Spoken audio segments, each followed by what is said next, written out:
কালো মেঘ, হঠাৎ ভারী বৃষ্টি, নদীর পানি দ্রুত বাড়ছে। নীলু জানালা দিয়ে নদীর দিকে তাকিয়ে আছে।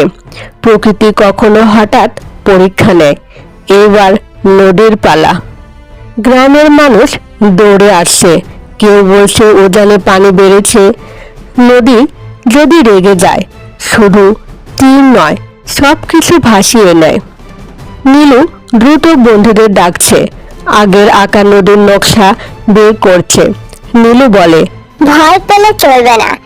নদীকে আমরা যেভাবে বুঝেছি আর সেভাবে পাশে দাঁড়াতে হবে।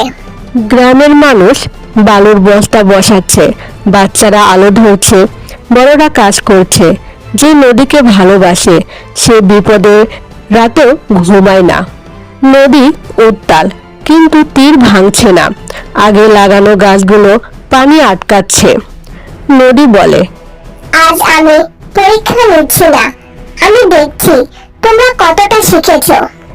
বৃষ্টি থামে, সূর্য ওঠে, গ্রাম অক্ষত, নদী আবার শান্ত। যেখানে সচেতনতা থাকে সেখানে দুর্যোগও হার মানে। নীলু নদীর ধারে দাঁড়িয়ে, তার হাতে কাদা লেগে আছে, চোখে শান্তি। নদী বলে, আমাকে শুধু রক্ষা করলে হবে না, আমার সঙ্গে থাকতে হবে। নদী মানে ভয় নয়, নদী মানে দায়িত্ব।